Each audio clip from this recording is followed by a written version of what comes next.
Tierra plana, cuestiones frecuentes. Por Eric Dubay. 11.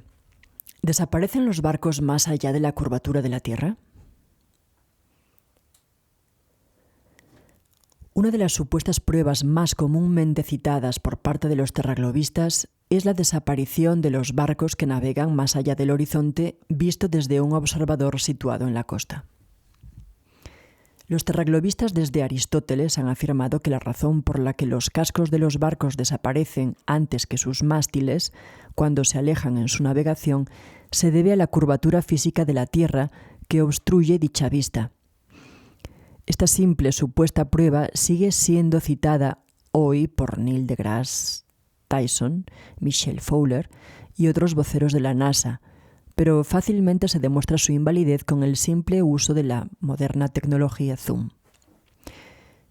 Fijando un buen telescopio o una cámara con superzoom apuntando al horizonte en un día claro, es posible traer de nuevo totalmente a la vista los barcos que habían desaparecido completamente más allá de la supuesta curvatura de la Tierra.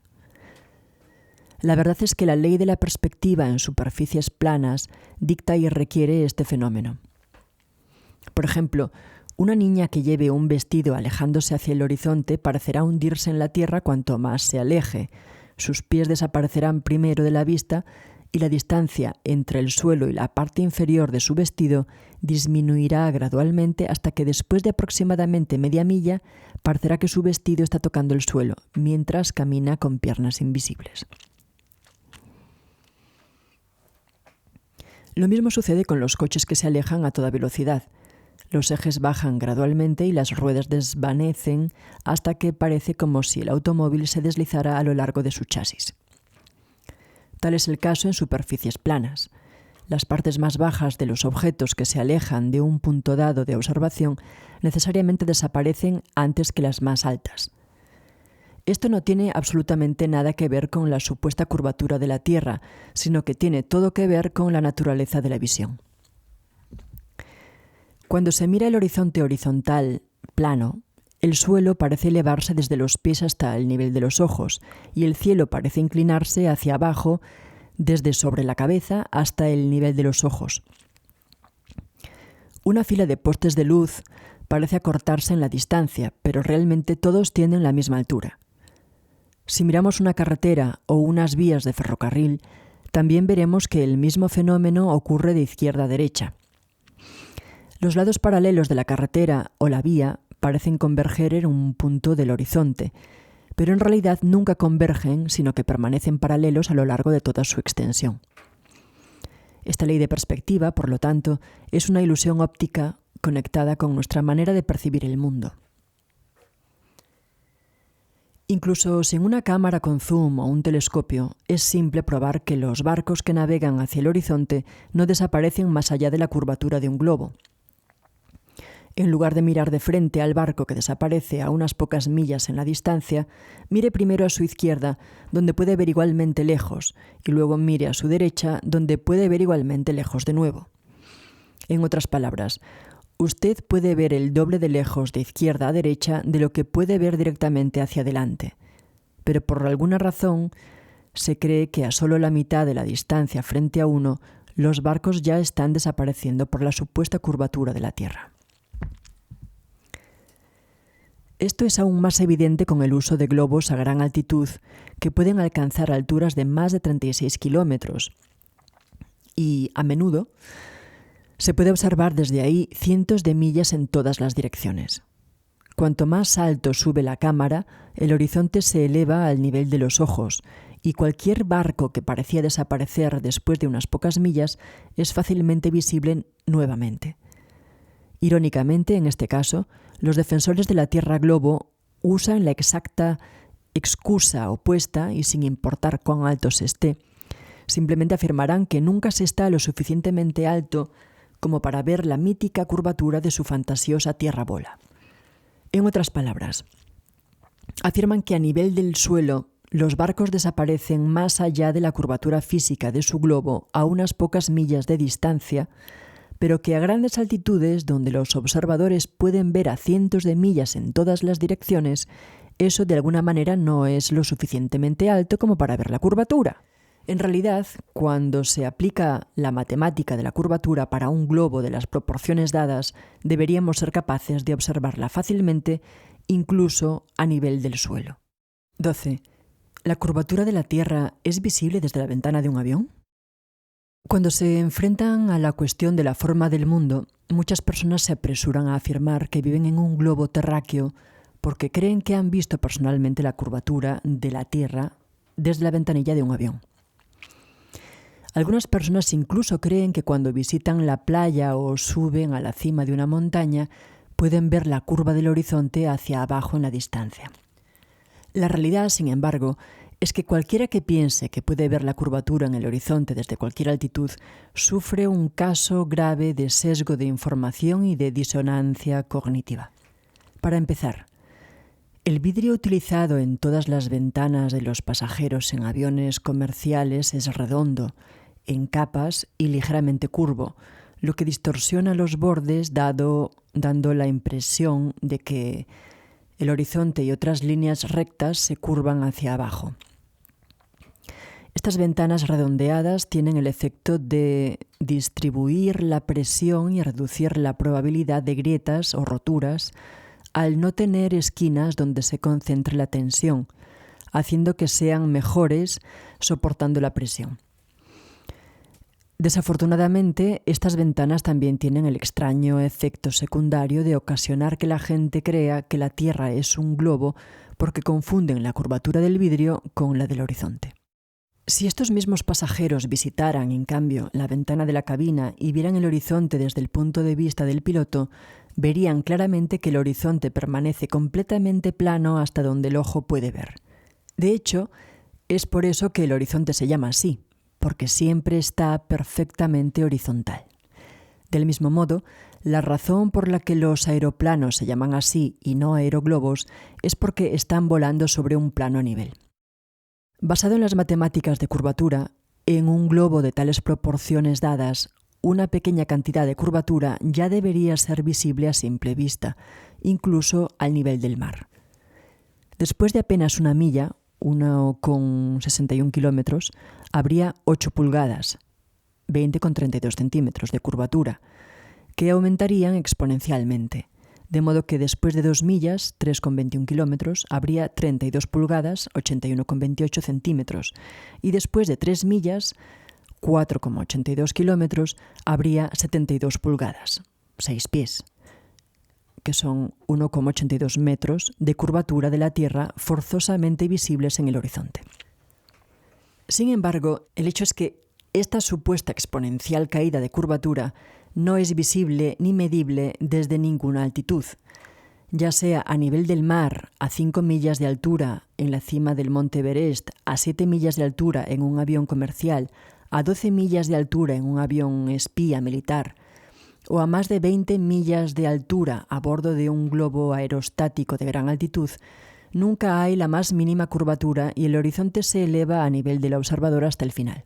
Si el horizonte fuera curvatura física de una Tierra globo, necesariamente permanecería fijo y mientras el observador ganase en altitud, debería tener que mirar hacia abajo para verlo. Esto, sin embargo, nunca sucede y sin importar la altitud del horizonte, siempre se eleva al nivel de los ojos, permaneciendo perfectamente plano a los 360 grados alrededor, como solo es posible sobre un plano nivelado. Además, si la Tierra fuera realmente un esferoide de casi 25.000 millas, 40.233 kilómetros de circunferencia, los pilotos de líneas aéreas tendrían que corregir constantemente sus altitudes hacia abajo para no volar con dirección al espacio exterior. Por ejemplo, un piloto que solo desee mantener temporalmente su altitud a una típica velocidad crucero de 500 millas por hora, 926 kilómetros por hora, tendría que bajar constantemente el morro del avión y descender 2.777 pies por minuto, alrededor de media milla náutica o 0,9 kilómetros. De lo contrario, sin esa compensación, en tan solo una hora el piloto se encontraría 31,5 millas, 58,33 kilómetros más alto de lo esperado. En realidad, las únicas veces que los pilotos hacen ajustes de altitud tan drásticos son justo después del despegue y justo antes del aterrizaje. Una vez alcanzada la altitud crucero, los aviones comerciales permanecen nivelados durante toda la duración del vuelo sin necesidad de ajustes constantes. El único ajuste verdaderamente necesario en este asunto es el que deben hacer los partidarios de la Tierra Globo a fin de que humildemente admitan que, como Mark Twain dijo, lamentablemente, es más fácil engañar a la gente que convencerla de que ha sido engañada. 13. ¿El experimento de Eratóstenes desacredita la Tierra plana? Una de las supuestas pruebas más comunes que se citan para respaldar la teoría de la Tierra esférica es el experimento de Eratóstenes con palos y sombras. Mucha gente puede recordar al portavoz de la NASA, Carl Sagan, cuando presentó este experimento usando un mapa de Egipto con dos obeliscos juntos a cierta distancia y mostrando sus sombras resultantes. La historia cuenta que alrededor del 250 a.C., un matemático y filósofo griego llamado Eratóstenes notó que al mediodía, durante el solsticio de verano en Siena, el sol no daba sombra y los rayos podían llegar directamente al fondo de su pozo. Mientras que en Alejandría, una barra de metal colocada verticalmente proyectaba una significativa sombra. Eratóstenes, Carl Sagan y otros promotores de la Tierra Globo razonan que ese resultado es imposible en una Tierra plana.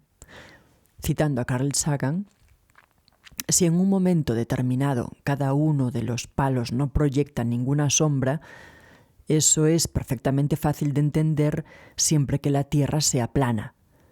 Si la sombra en Siena tiene una cierta longitud y la sombra en Alejandría tiene la misma longitud, también tiene sentido en una Tierra plana.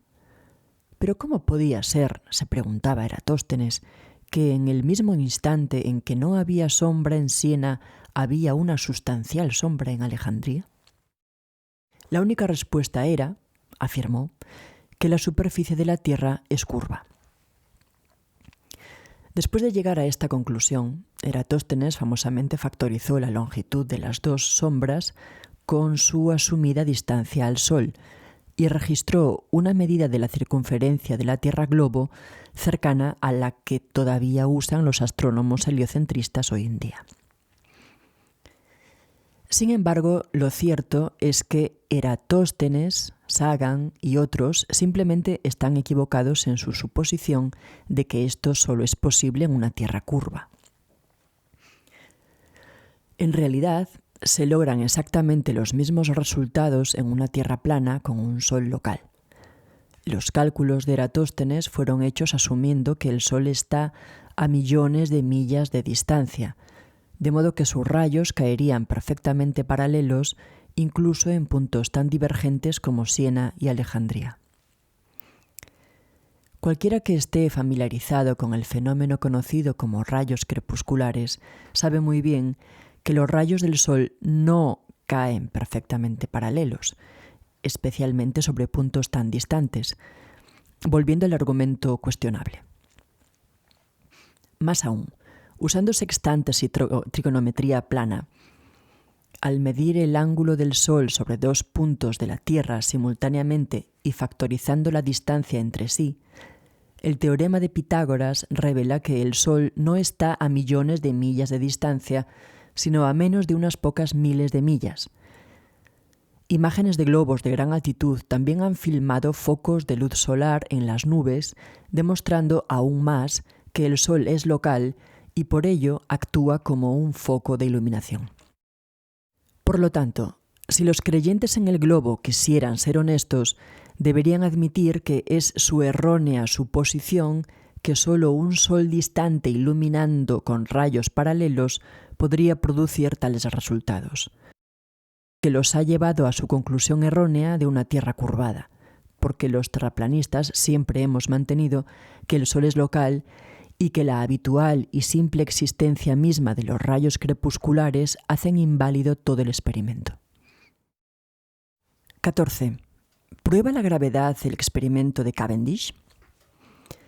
En 1797, Henry Cavendish, el científico británico, francmasón y adinerado nieto del duque de Devonshire, creó un experimento que, afirmaba él, probaba con éxito la existencia de la gravedad, medía su constante y proporcionaba las cifras exactas de las masas de la Tierra, Sol, Luna y planetas.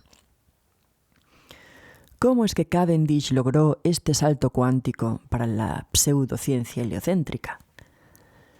Fijó dos grandes bolas de plomo en los extremos opuestos de una balanza de torsión, la cual colgó del techo de su cabaña.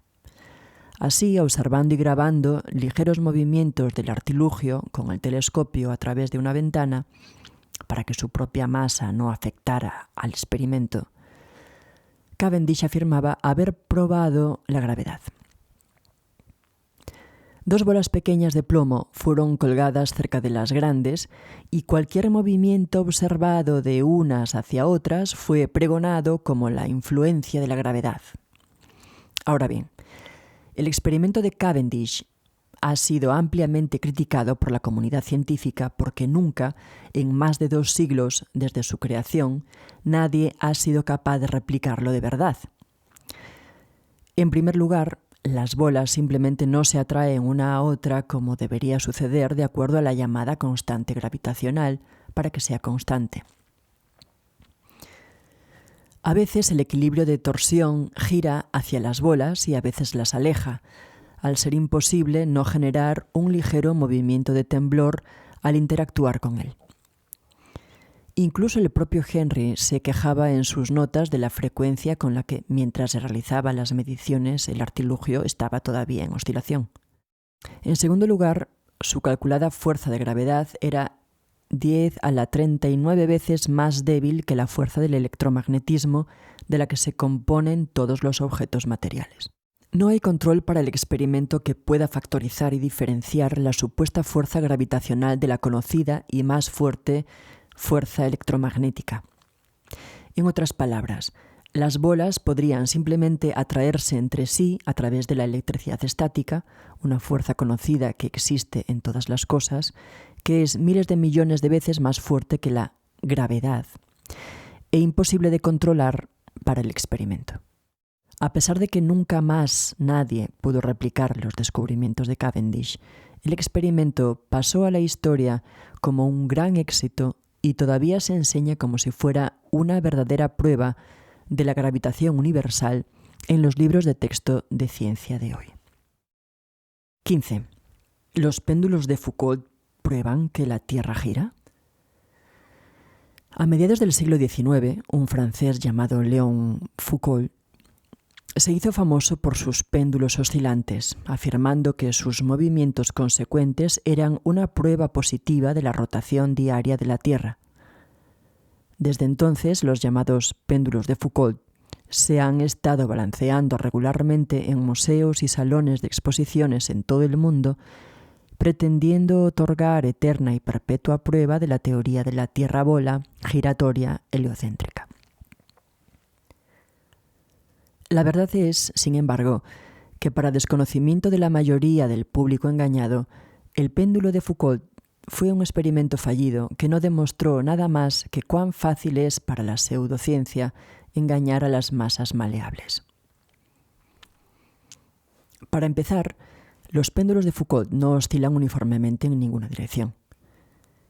A veces giran en el sentido de las agujas del reloj y a veces en sentido contrario a las agujas del reloj, mientras que otras veces no giran o giran demasiado. Los científicos que han repetido variaciones del experimento han admitido una y otra vez que, cito, era difícil evitar darle al péndulo un ligero sesgo lateral al iniciarlo. El comportamiento del péndulo, en realidad, depende de 1. La fuerza inicial que comience su oscilación, 2. La bola y la junta de encaje usados que facilitan más fácilmente el movimiento circular sobre cualquier otro movimiento. De hecho, la mayoría de los péndulos de Foucault en funcionamiento hoy en día no están incluso basados en este diseño, sino que son eléctricos y totalmente ajustables. La supuesta rotación de la Tierra es completamente inconsecuente e irrelevante para la oscilación del péndulo.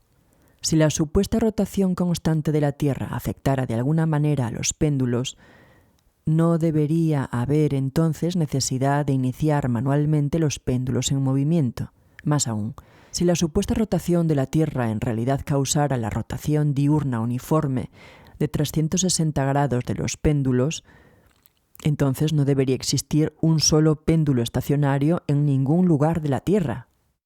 Primero, cuando a un péndulo construido de acuerdo al plan del señor Foucault se deja vibrar, su plano de vibración es a menudo variable, no siempre. Cuando sí ocurre la variación, no es uniforme, no es siempre la misma en el mismo lugar, ni tampoco es siempre la misma en su velocidad o en su dirección. Por lo tanto, no puede ser tomado como evidencia, ya que lo que es inconstante no puede ser usado en favor o en contra de cualquier proposición dada. Por lo tanto, no es evidencia válida y nada prueba. En segundo lugar, si se observa cambiar el plano de oscilación, ¿dónde está la conexión entre tal cambio y el supuesto movimiento de la Tierra? ¿Qué principio de razonamiento guía al experimentador a la conclusión de que es la Tierra la que se mueve debajo del péndulo y no el péndulo el que se mueve sobre la Tierra? ¿Qué derecho lógico o necesidad fuerza una conclusión en preferencia a otra? En tercer lugar, ¿por qué no fue la peculiar disposición del punto de suspensión del péndulo especialmente considerado con respecto a su posible influencia sobre el plano de oscilación? ¿No se sabía o se les pasó por alto, o acaso se ignoró en el clímax de la juerga teórica que una junta de encaje es la que facilita el movimiento circular más fácilmente que cualquier otra cosa? Del Dr. Samuel Robotham, Earth Not a Globe, segunda edición, página 153. Con toda deferencia hacia su propietario, creemos que el péndulo no prueba nada más que la astucia del inventor, y solo podemos describir el espectáculo y a quien lo ofrece como un engaño. Una cosa tan infantil como este péndulo prueba lo que solo puede ser descrito como uno de los más simples y ridículos intentos de embaucar al público que jamás se haya concebido. Se ha dicho que el experimento del péndulo demuestra la rotación de la Tierra, pero eso es bien imposible, porque un péndulo gira en un sentido y a veces otro péndulo gira en la dirección opuesta. Entonces preguntamos, ¿acaso la Tierra rota en direcciones opuestas en diferentes lugares al mismo tiempo? Quisiéramos saber. Quizás los experimentadores tendrían la amabilidad de ilustrarnos sobre este punto. Si a la Tierra tuviera los terribles movimientos que se le atribuyen, ¿no habría algunos efectos sensibles de tales movimientos? Pero no sentimos el movimiento, ni lo vemos ni lo oímos. El hecho de que la gente pueda quedarse observando el péndulo oscilando y pensar que por eso están viendo una prueba del movimiento de la Tierra casi sobrepasa nuestra comprensión. Sin embargo, son educados para creerlo y para creer que únicamente es científico lo que enseñan los astrónomos. De Lady Blount, The Romance of Science,